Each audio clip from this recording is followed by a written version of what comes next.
Every year, thousands of children are affected by illness or injury, so knowing what to do is important, especially if you're a parent. When a child is sick or hurt, it can be a very frightening experience, but how you respond is vital. Basic first aid can often prevent the condition deteriorating or becoming life-threatening.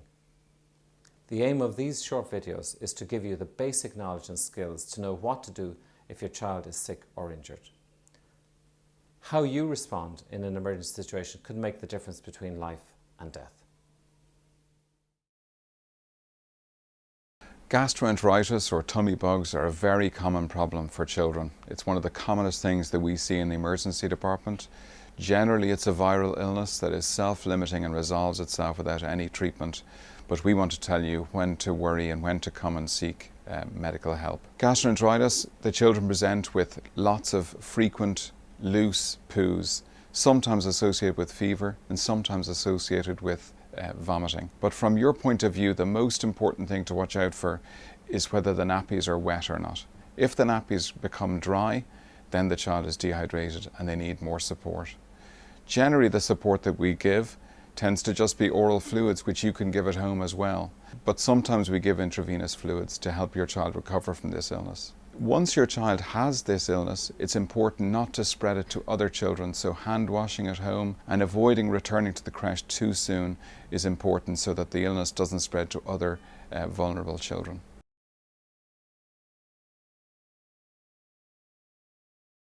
Most fits are not serious, but you may feel terrified watching it.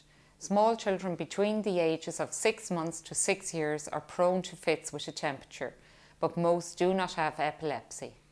At the start of an illness, as the temperature is rising, a fit can occur. Your child can turn blue, shake dramatically and froth at the mouth. Febrile fits are normally short and resolve by themselves in less than 5 minutes in most children. Any first fit needs an emergency phone call to get help. It is not likely to be serious, but you cannot be sure. First, you have to manage the fit with a little first aid. When a child has a fit, phone for emergency help, but also gently lie the child on his or her side on the floor in a safe place. Remove any nearby objects. Put nothing in the child's mouth. Note the details, what time the fit began and ended and what does it look like. Check the temperature if you have a thermometer close by, but do not leave the child alone to do this. Most children like to sleep after a fit and this is to be expected, so don't worry. Emergency help should be there soon. Years ago, people held down the tongue during a fit. Do not put anything in the mouth. It may make the child vomit and that can be dangerous. When your child gets to hospital, the doctor will examine your child to look for the source of the temperature. The majority of these are simple viral illnesses which all children suffer from. Some children react to these by having a fit while others don't. It is likely that your child may be sent home and not kept in hospital, but it is important to get your child checked out.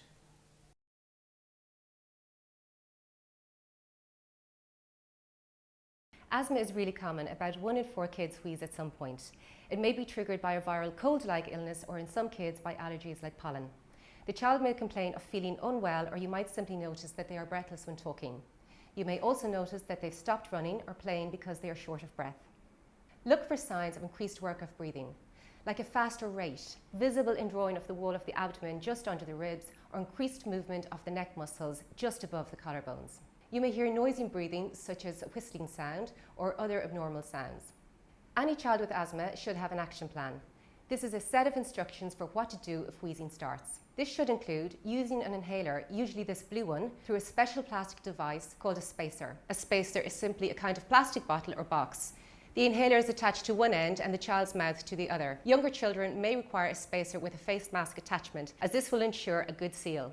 It's really important to use this spacer. It makes it much easier as the spacer holds the medicine in the chamber while the child inhales. To use correctly, shake it, remove the cap and attach it as shown.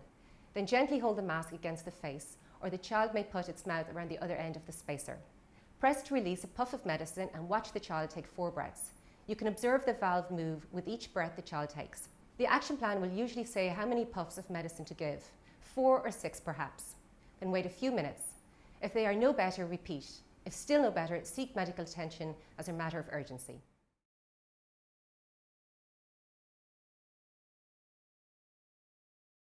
Accidents happen, and this is especially so for children.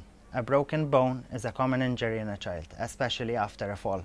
No matter what part might be broken, or how big or small the injury may seem, all broken bones need medical attention. Your child's bone may be broken if you've heard a snap or a crack during the injury, if there is swelling or bruising or tenderness, if they are in a lot of pain, or they are unable to move the injured limb. It's important to keep the injured limb as still as possible. This can be done securing the limb to the body with a scarf or towel, or by resting it on a pillow or cushion. Keep your child calm and comfortable by giving them some pain relief, and seek medical attention at your nearest hospital as soon as possible.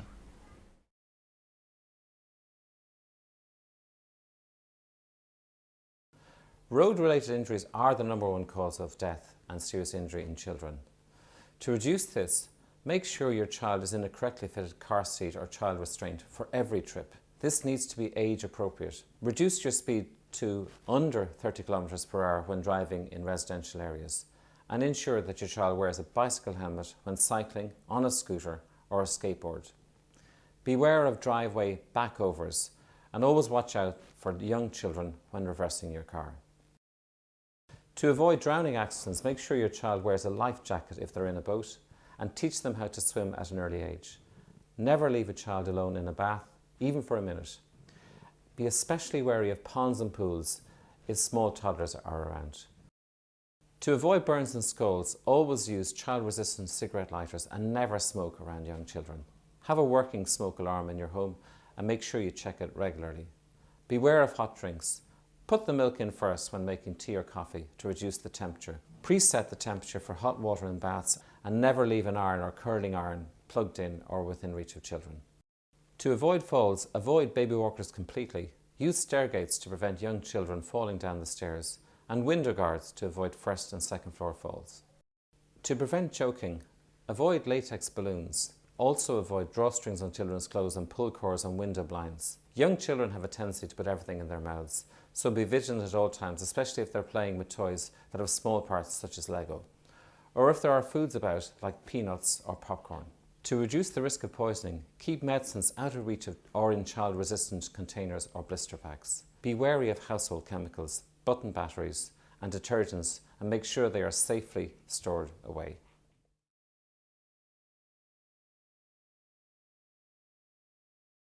Croup is a condition that causes swelling to the voice box and the windpipe, resulting in a harsh barking cough and hoarse musical sound called stridor.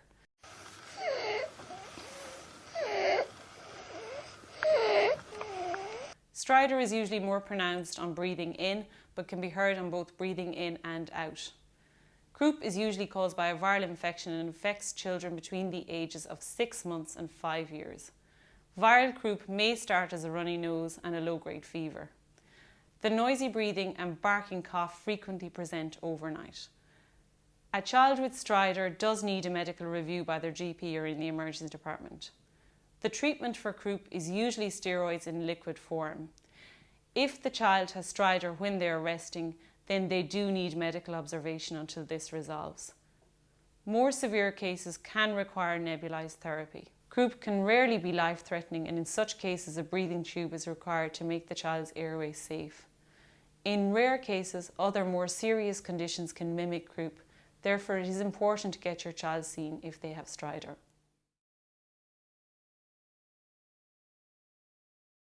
In Ireland, constipation affects 1 in every 3 children. In 95% of cases, there is no known reason for it. This is known as idiopathic constipation. If your child is passing hard, dry stools with difficulty, less than 3 times a week, they may be constipated. If they are also having frequent accents, they may have impacted stools and are experiencing overflow diarrhea. This can be viewed by some as bad behaviour, but in fact the child has no control over this. If constipation is left untreated, it can lead to anal tears, which cause the child pain and in turn lead to holding onto the stool. There are some key points to remember. Know the different types of stool to identify constipation with or without overflow diarrhea. Type 3 and 4 are normal stools, type 1 is constipated, and type 7 with type 1 is constipation with overflow diarrhea.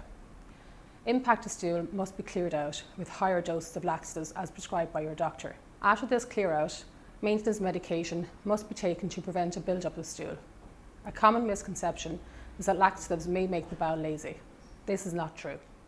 Keep a diary for a week and look at how much fluid and fibre they are consuming. A typical 4-year-old needs over a litre of fluid and 9 grams of fibre a day. Your child should be sitting comfortably on the toilet with an insert and footstool if needed. Feet together with knees level with the belly button and elbows resting on the knees. Gentle pushing down can help the stool out. Blowing bubbles and balloons can cause enough pressure instead of going red in the face. Encourage your child to move around. Exercise of any kind is better than sitting in front of the telly. It will really help the bowels to move. Children that experience hard stools that are sore to pass will often hide in the corner and avoid the toilet. Keeping the stool soft will help, and eventually the child will forget the pain. But this will take time. Early detection of constipation is a must. Treatment takes time and effort. Talk to your GP about any concerns that you have.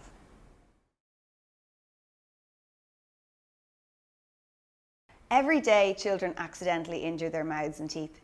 Injuries can be as simple as bumps and scrapes or as dramatic as knocking out a tooth altogether. Knocking out an adult tooth is a real emergency, and here's what you need to know and do. The tooth will have the best chance of survival if it is replaced quickly. This is ideally done within a few minutes. To do this, hold the tooth by the crown, not by the root. Clean it under running water and push it back in its socket. You shouldn't touch the root as the cells covering the root are very delicate. Once the tooth is back in place, bite down on some clean fabric or tissue and go to the dentist straight away. If you can't get the tooth back in, put it in milk and get to the dentist immediately. Try to call the dentist on the way to let them know to expect you. Never replace a baby tooth that's been knocked out. If in doubt, put the tooth in cold milk and get to the dentist immediately. As a guide, it's useful to know that most children don't have any adult teeth until 6 years of age. For most other dental injuries, like fractures and minor displacements, there's no immediate first aid required, but you should give your child pain relief if they need it and call your dentist to arrange to see them as soon as possible. Baby teeth and adult teeth that have been dislodged a little can usually be gently pushed back into place by your dentist and are sometimes held in place with a splint or brace. Broken teeth can be fixed with a filling material, and if the inner layers of the tooth are exposed and sensitive, treatment can be carried out to keep the tooth healthy. Seeing your dentist within 24 hours is usually fine for these kinds of injuries.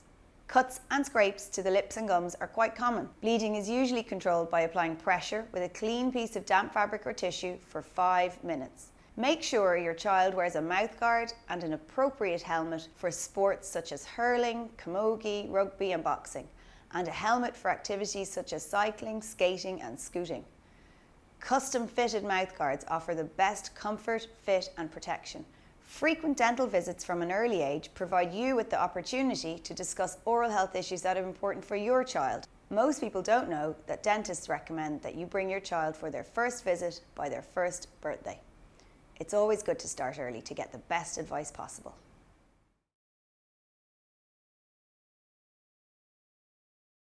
Sunburn is caused by overexposure to the sun, and children are especially vulnerable to the sun's strong rays. Sunburn can be avoided by wearing a hat and long protective clothing and by applying a high ultraviolet protection sunscreen on exposed areas. If you think your child has been sunburned, look for 3 things: reddening of the skin, pain in the area that has been exposed, and blisters. If your child is under 1 year of age, seek medical attention immediately, even if the sunburn appears mild, as infants can dehydrate quickly. If your child is older than a year, remove them from the sun immediately. Cool the area down by sponging them with a cool, clean washcloth, or soak the area in a bath or shower for no longer than 10 minutes. This can be repeated a few times during the day. Encourage your children to drink plenty of fluids to keep hydrated and give extra fluids for 2 to 3 days. If the skin doesn't blister, then the sunburn may be mild and can usually be treated with calamine lotion or an after sun cream, which will soothe the sore skin. When going outside, all sunburnt areas should be completely covered to protect the skin until it's fully healed. Clothing should be loose so the burnt area is not irritated. If blisters appear, the burn is more severe and you will need to see a doctor. You should also seek medical attention if the sunburn covers a large area, your child has fever or chills, your child has a headache, confusion or feels faint, or you see signs of dehydration.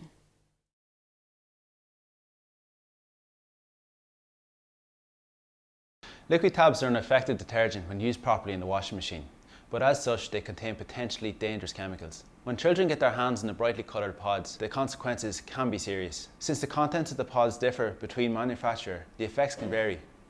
Once in the hand, the pods can easily burst and leak liquid onto the skin. This can cause problems like rash, pain and burns. If a pod bursts onto the skin, it is important to first remove the pod from the child's hand and wash the liquid off thoroughly with cold water. We would always advise going to see a doctor for further assessment after you wash the skin. If a child then puts his hands to his face, the liquid may cause serious damage to the structure of the eye, resulting in pain, distress and infection. The pod should be removed and all exposed surfaces washed with water, including the face and eye area as well as they can tolerate. Any child with liquid tab contents in the eye needs to go to the hospital for review.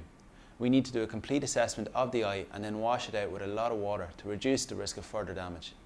If a child bites into or swallows a liquid tab, the contents may cause very serious effects like burns to the digestive system or breathing difficulties. All these cases need to be brought for assessment to a doctor or emergency department.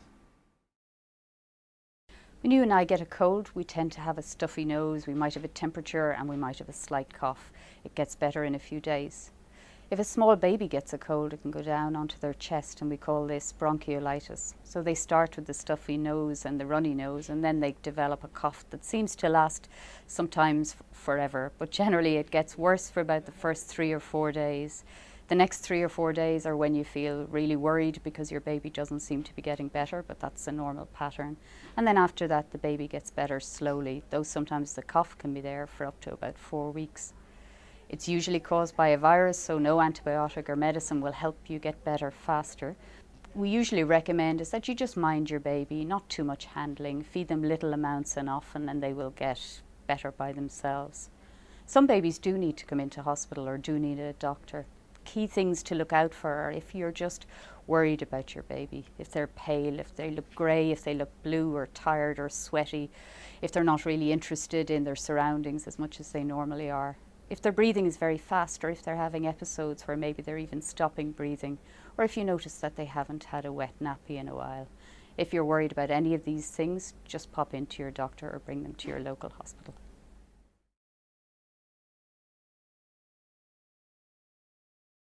Anaphylaxis is a severe and potentially life-threatening allergic reaction. The most common causes for anaphylaxis in childhood are foods. The most common foods being peanuts and shellfish, but also rarely common foods such as milk or egg. If you're having an allergic reaction, it might be mild or moderate. This would involve a rash, some facial swelling, possibly vomiting. If this is all that's happening, then what's needed is the administration of antihistamine and to keep a close eye on the child that the reaction doesn't progress. A reaction that progresses to involve shortness of breath or difficulty in breathing or circulatory collapse such as fainting, this is indicative of anaphylaxis. The treatment for anaphylaxis is adrenaline. The adrenaline pen should be given as an intramuscular injection to the upper outer thigh. It should be injected into the thigh, held in place for 10 seconds, removed, and then the skin around there massaged for 10 seconds. If you're not sure that the features they're having are typical of anaphylaxis, but you suspect because of difficulty in breathing or circulatory collapse this may be happening, then it is much safer to give adrenaline. Adrenaline is well tolerated by children and it is very unusual that it would do any harm to a child.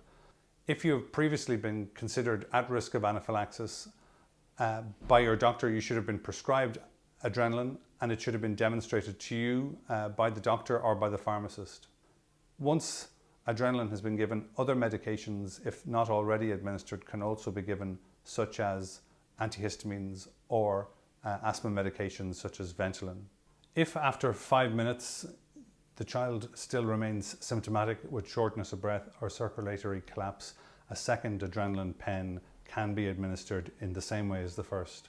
However, If the child has improved significantly, then no further treatment is required until emergency services arrive.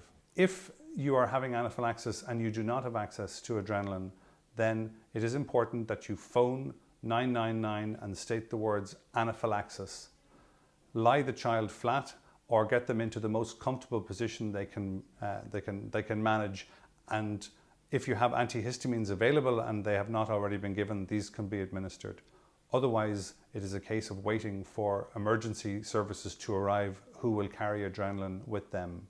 It's important after adrenaline has been given or after anaphylaxis that urgent medical attention is seen. Even if adrenaline has been given and there has been a significant improvement, children must go to hospital.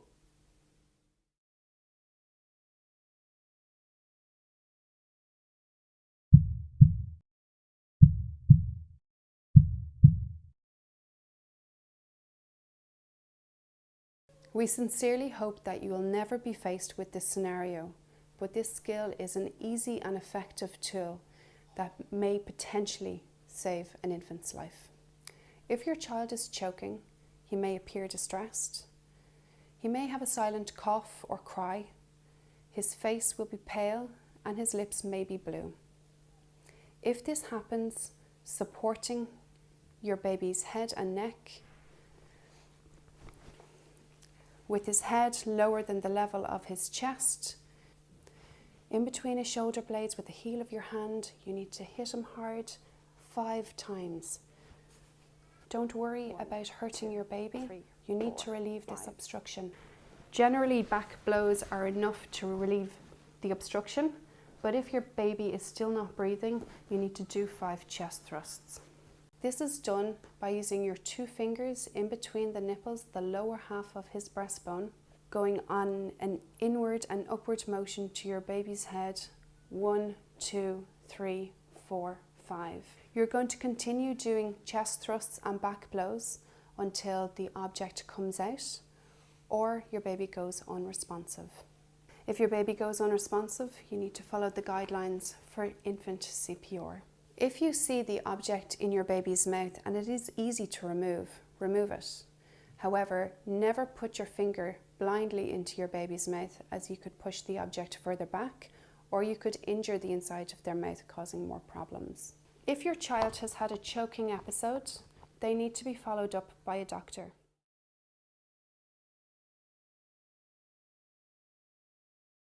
Burns in children make up a significant proportion of our emergency department attendances. The majority of burns we see are caused by scalds from hot liquids and affect infants and toddlers.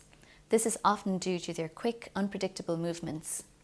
We also see contact burns from heated appliances such as hair straighteners and irons. If your infant or child has sustained a burn or scald to the eyes, nose, mouth or neck, you must seek medical attention from your nearest emergency department immediately, as their vision or breathing might be compromised. If other areas are affected, you must still plan to seek medical attention, but in these cases it's safe to take a few minutes to apply some first aid measures at home. The first step is to cool the affected area under cold running water for at least 15 to 20 minutes. You may use a tap or a shower. This may be distressing for small children, but it is the most important measure to prevent further ongoing heat damage under the skin. The water temperature does not have to be freezing. 15 degrees Celsius is ideal, and remember to never use ice on a burn. The second step is to take off any wet or burnt clothing. If a piece of your child's clothes appears to be stuck to their skin, do not peel it away. Leave it in place and cut away the clothing around it. Many parents apply household products such as butter and grease to burns and scalds. We do not recommend applying anything to the burnt area until it has been seen by a medical practitioner. Greasy substances will only keep the heat in and slow down the healing process. Skin that has been burnt will often form blisters. If this occurs, do not pop the blisters at home, as this is your body's way of preventing a skin infection. Remember, burnt skin is extremely painful, so please give your child some pain relief as soon after the burn as possible. There is no medical reason to cover a fresh burn. However, if the burnt area is at risk of rubbing against objects or sun exposure on your way to the GP or emergency department, you may want to loosely wrap a clean, light cloth like a muslin or gauze around your child's burn. Do not apply anything tight to the area. The burns we see are almost always preventable. When minding small children, never leave hot drinks or dishes uncovered. Always keep heated appliances such as hair straighteners, kettles and irons out of reach. Never leave a mobile child unattended. Never leave a baby in the care of their young sibling with no adult supervision, and always check your child's bath water temperature with a thermometer before placing your child in it. This information is intended for first aid only. Always seek medical advice for burns and scalds, no matter how minor they seem. Happily, meningitis is much less common than before due to vaccination, but it is always wise to be on the alert for it. Watch out for a fever with a developing rash, which does not fade when you press against it, a high-pitched cry, and marked pallor. These are features of meningococcal infection and need medical attention immediately. Also beware of the child who has had chickenpox for the past 3 days and who then develops a second wave of temperature and a spreading red rash or reddened areas around the chickenpox spots. It may be that the chickenpox spots have become infected, but you need to be on your guard for a bug called Strep A. This is a very nasty bug that can sweep through the system.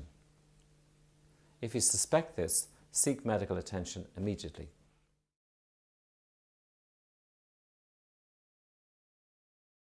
Head injury is one of the most common presentations to an emergency department, and the vast majority of kids are diagnosed with minor head injury. There is often a bump or a bruise on the exterior of the head, and other symptoms may include nausea or feeling sick, mild headache, tender bruising, mild swelling of the scalp or mild dizziness. If your child experiences these mild symptoms after a knock, a bump or a blow to the head, you do not require any specific treatment. Observe them closely for 48 hours and monitor whether their symptoms improve or worsen. The serious symptoms to know about are unconsciousness, either very briefly or for a longer period of time, difficulty staying awake or being sleepy several hours after the injury, having a seizure or a fit, difficulty speaking such as slurred speech, vision problems or double vision, difficulty understanding what people say, reading or writing problems, balance problems or difficulty walking, loss of power in part of the body such as weakness of an arm or a leg, pins and needles in the hands or the feet, memory loss such as not being able to remember what happened before or after the injury, clear fluids leaking from the nose or ears since the injury, a black eye with no other damage around the eye, bleeding from one or both ears, new deafness, a loss of hearing in one or both ears, bruising behind one or both ears, or a lasting, strong, persistent headache since the injury, vomiting since the injury, irritability or unusual behavior, visible damage to the head such as open, bleeding wound. If any of these symptoms are present, particularly the loss of consciousness, even for a short period of time, immediately go to the emergency department of your local hospital or call 999 or 112 and ask for an ambulance.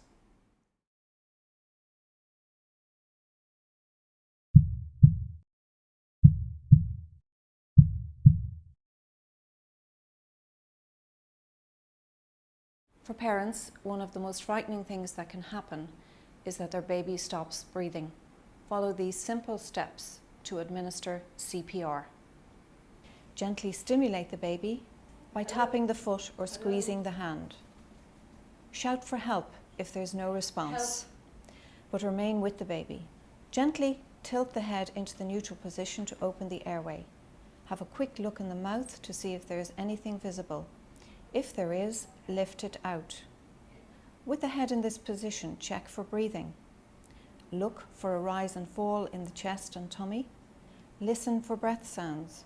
Feel for air from the baby's mouth on your cheek, taking no longer than 10 seconds. If your baby's not breathing, give 5 rescue breaths by blowing gently into the lungs, covering the baby's nose and mouth, ensuring there is good seal and you can see the chest rising. Each breath you give should be approximately 1 second in duration. If there are no signs of life, example eyes opening or limb movement, the baby's heart may not be beating properly and you must begin compressions on the chest. Place the tips of 2 fingers on the lower half of the breastbone and push the chest down gently but firmly to a depth of 4 centimeters. Push fast for a count of 30.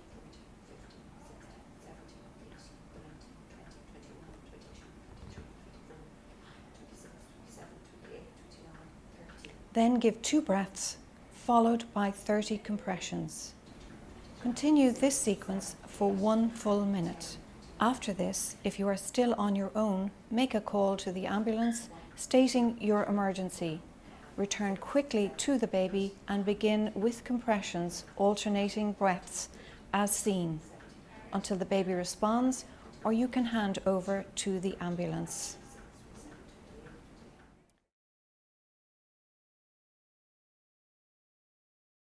Most poisonings we see in the emergency department occur in toddlers. Common substances are medicines and household cleaning agents. Most children with accidental poisoning do fine, but many substances have potential for very serious consequences. The commonest medicines ingested would be liquid paracetamol or ibuprofen. Most parents don't realise how dangerous paracetamol can be. Children may also take medicines which belong to an adult family member. A single tablet of some of these can be fatal to a toddler. For example, certain blood pressure medications, antidepressants, or tablets for diabetes. Other common but dangerous medicines include iron supplements and aspirin. Household cleaning agents are often quite corrosive. A very small amount can cause burns to the mouth and throat, resulting in pain and damage. Antifreeze for cars contains an extremely toxic alcohol. A very small quantity is poisonous. If you find a child with medicine or household agents, stay calm. Remove the poison from the child. Wash any visible product off the skin with plenty of water, including the eyes. Do not give a drink unless advised to do so. Never force the child to vomit. Call Poisons Information. If the child collapses or has a difficulty breathing, call an ambulance. Go to the emergency department and bring the medicine or solution with you. Usually, when a child accidentally drinks a poison, it's because someone has transferred it into a water or soft drink bottle. That's why cleaning products or weed killers should never be decanted from their original packaging. It is likely that nearly all children will need to take medicine at some point during childhood, and we know from talking to parents that this can be a worry at times. As well as providing you with the medicine your child may need, your local pharmacist is always available to help with any queries or concerns you may have in relation to your child's health. If you find it difficult to read and understand prescriptions or instructions, don't be afraid to ask us for help. Your pharmacist can easily explain them to you. Every pharmacy has a private consultation room, which you are more than welcome to use if you would feel more comfortable speaking in private. It is so important that you read the instructions carefully. No matter how well you think you know your child's medicine, check what it is for, and how to use it. It can be a good idea to keep a log to record doses given. This can help when multiple people are giving your child medicine throughout the day.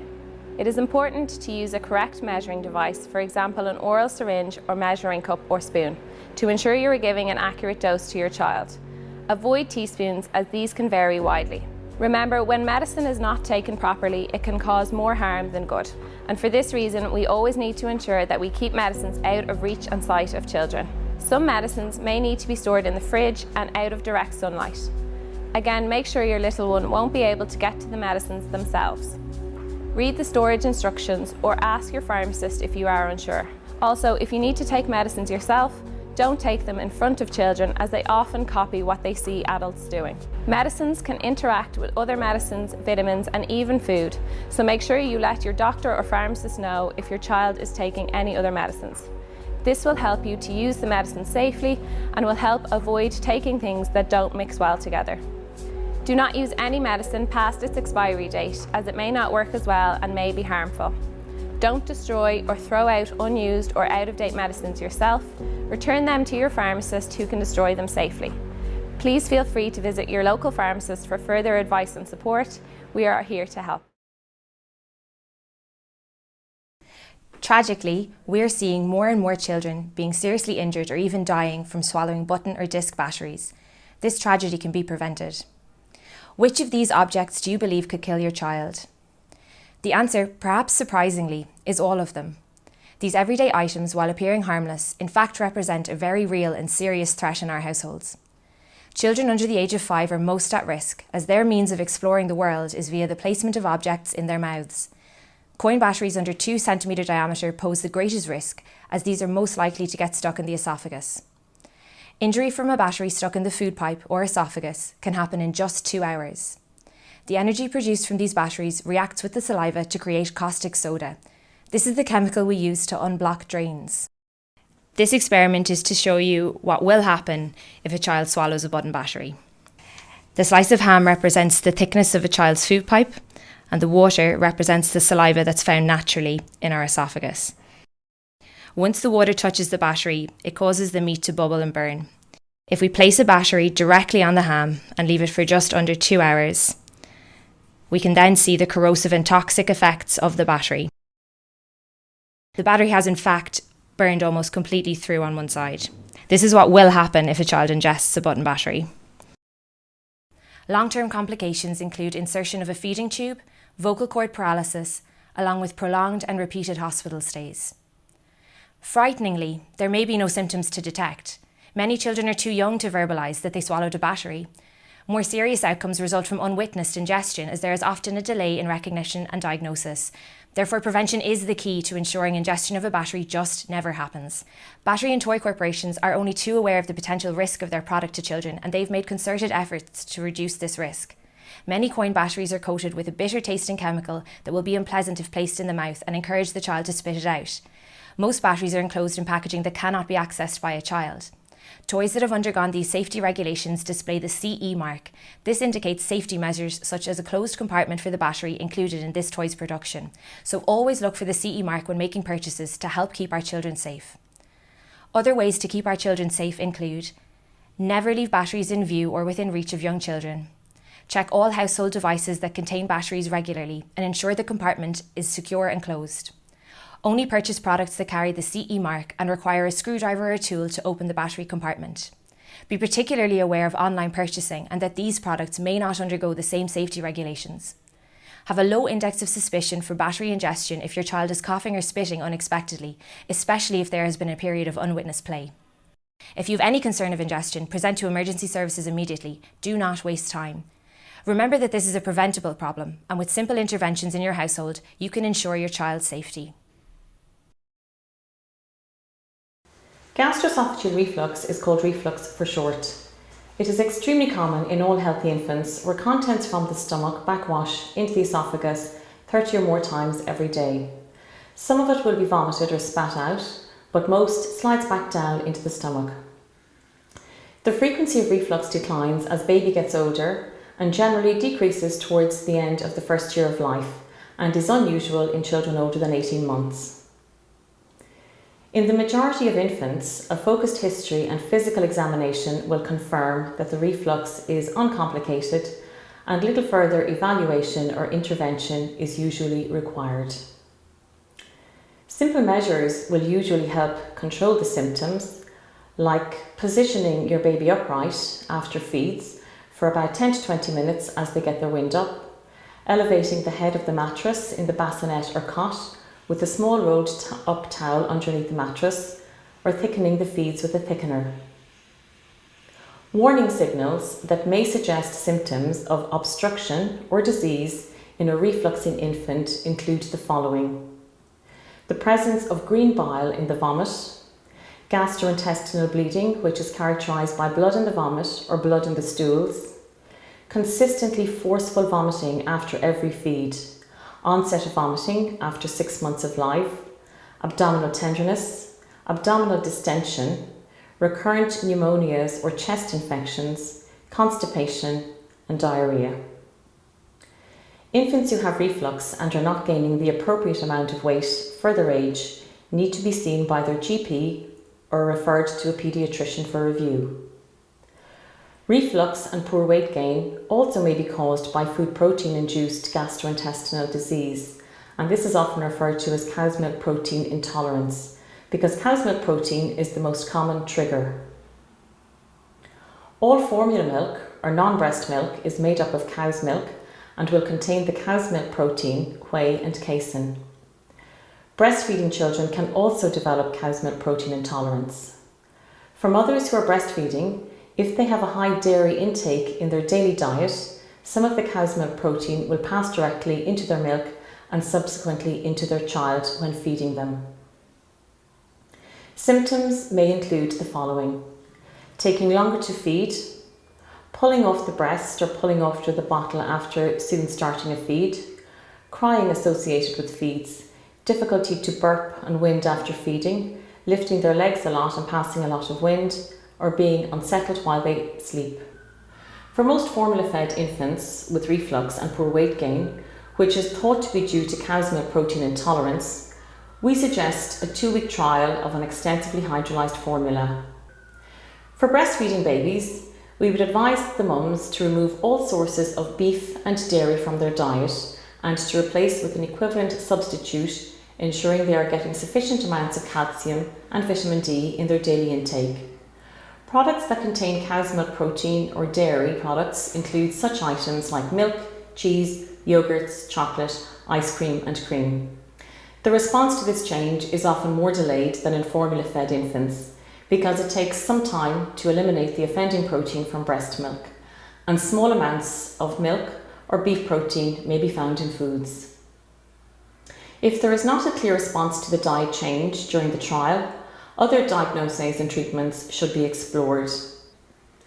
If you are concerned, please see your GP or paediatrician.